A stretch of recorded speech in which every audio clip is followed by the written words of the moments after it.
Hey Mainlanders, it's Feorie Frimon, and I'm back again with a special PODscast, this time in the famous Bay City. Today we've got an awesome interview with Marianne McCann, who's going to answer some questions and tell us a little bit about the Bay City development and talk about its history some. So sit back, grab a cup of coffee, and relax, because here we go. I love your coffee. Thanks. You're welcome. Thirsty. That's right. Okay, so is it Marianne McCann? McCann. McCann. Marianne. Yep, Marianne McCann. Okay. And how long? You got the first name pronounced right. Most people don't. So how long, Marianne, have you been a Bay City resident? Because I always see you on like the forum posts and stuff like that. So you're like the spokesperson, right? Kind of, sort of, I guess. I've actually been I first was actually interested in Bay City before it opened, before it was built. I'd heard about it and was reading the blog post that Linden Lab was putting out about it, and it looked like a really interesting area. I'd already kind of been eyeing one of the other city areas that was built before it. And as soon as it opened to preview, I started to come in and check it out, and once they started auctioning the land, I thankfully was able to get a parcel during the first auctions. So I've been in Bay City for as long as it's been here, since 2008. Wow. So you're like old school Bay City. Oh, yeah. Oh, yeah. And I got stories. Yeah? Good stories, I hope, right? Yeah, yeah. And so do you have, I guess you probably have a lot of friends here, right? Oh, yeah. I mean, over the years, I've gotten to know a whole lot of the people in the city.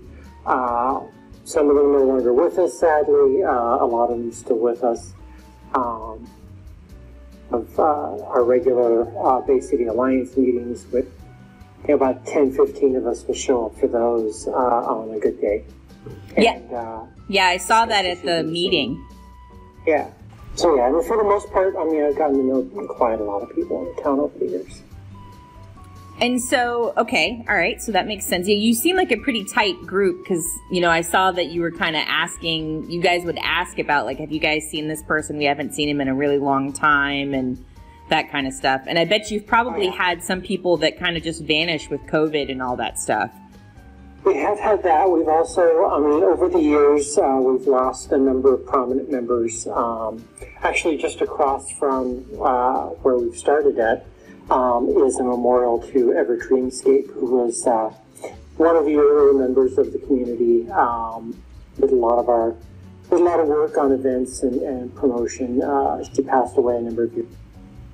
Yeah. As well as an arboretum that's not too far from here, that belonged to UC Galway, who was another very prominent member.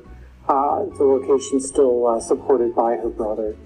So yeah, we've lost a number of people over the years, and we keep in touch with everyone as much as we can. Sure, yeah, that makes sense. So I actually found out about Bay City because I was lurking in the SL Mainland forums. And I saw something about Mole Day. So tell me about Mole Day. So Mole Day is an event that we hold in February 2nd, give or take, depending on scheduling. Coincides with Groundhog Day, which is a U.S. event for prognosticating the end of winter. But we made a Mole Day here.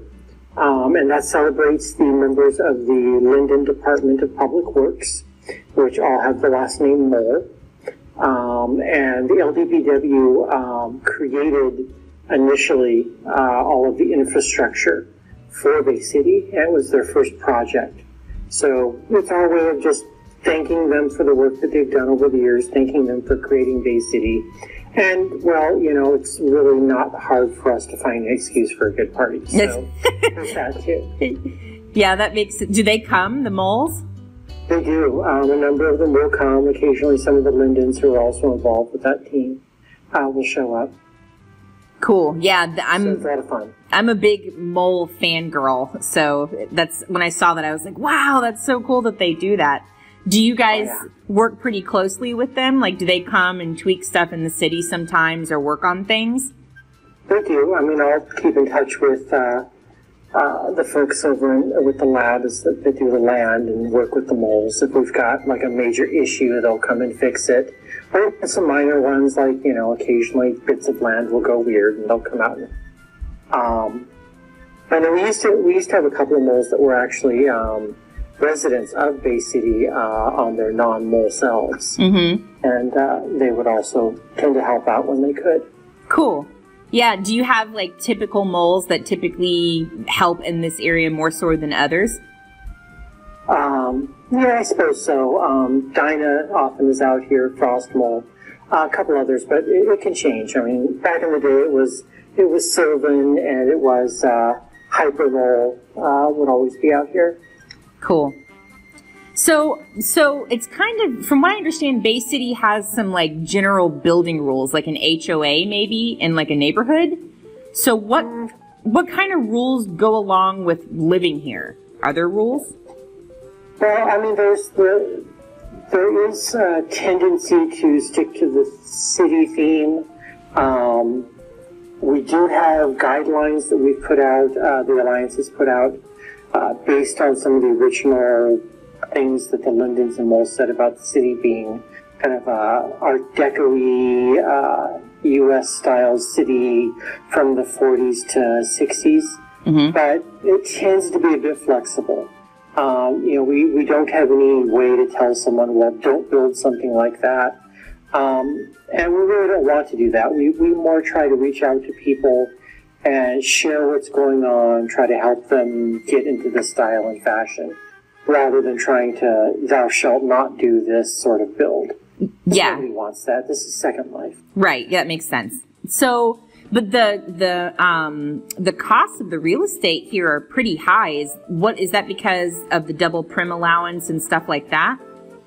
I think that's a big part of it. I mean, you do have the double prims, you do have the theme, you have a very involved community group, mm-hmm. You have regular events, you know, things like that, which I think are also extremely attractive. But the double prims, yeah, that's a big deal here, is, you know, having a parcel that you can really go all out on, especially when they increased prims a couple of years ago. It just made it, we can do everything. Yeah. Oh, absolutely. I've been eyeing a couple of pieces of real estate. So I imagine land never gets abandoned here, right? Yeah, when somebody does abandon a parcel, or, you know, in the cases where maybe they left Second Life, or, you know, their group went under tier or something like that. In those cases, when the land when Linden Lab reclaims the land, it'll always go into an auction. Sure. It never sits abandoned. The lab will only auction these; they won't sell them directly. And for the most part, you know, oftentimes it doesn't get to that point because people will sell it to friends who are here before they let it go. Yeah, that makes sense. So that's good that you can kind of keep it in the family then. Yeah. Yeah. So, okay. So what's your very favorite thing about Bay City? I've already said it several times. It's the theme. It's the feel of the area. It's got just this incredible, for a virtual space, it's just got this incredible kind of city vibe. Mm-hmm.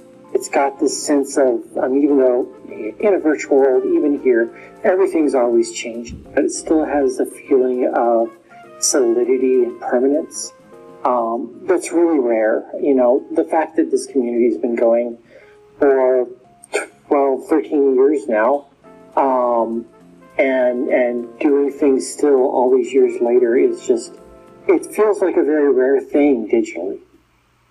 Absolutely. Yeah. I don't know of any community that's been around and active as long as you guys have. And I've been a resident for like 12 years. So, I mean, once I found out that it's been here for this long, I was like, this is great, especially since you have the same like group of people. So you have an active community. So you really can make friends with people and be friends with them for a long time. Yeah, absolutely. Okay, and what would you say is your favorite place to visit in Bay City? Or like, where would you recommend if somebody was going to come here and they'd never been here before, where would you tell them to go? I would probably, there's a lot of spots I really Yeah, I saw that in the SL display that you were talking about last. Yeah, it was. And I loved that in the cool map, and it talked about all the different stuff that you have. But what would you say is your favorite? I'd say I probably have to go with the Funland, which is in the Weston and Oak Bluffs region area. It's a carnival sort of area with a Ferris wheel and a roller coaster, which all work, and a shooting gallery, and there's even like a little HUD game where you go around and eat at all the booths and you try to not throw up. It's actually a really bizarre game that the walls made up there. But it's just a fun little area with all sorts of things to just go around and play with. So I really like that. Okay, I'll have to check it out. Yeah. So anything else that you can think of that you want to make sure that people know about Bay City for the video that I'm working on? Come check out our events, meet the people that are here. We welcome everyone. You don't have to be a member of the community. You don't have to have land here. We always welcome people to come check us out. Thanks for joining me on another PODscast in Bay City. Be sure to like and subscribe to this channel to stay up to date on everything that Operation Mainland is doing. See you next time.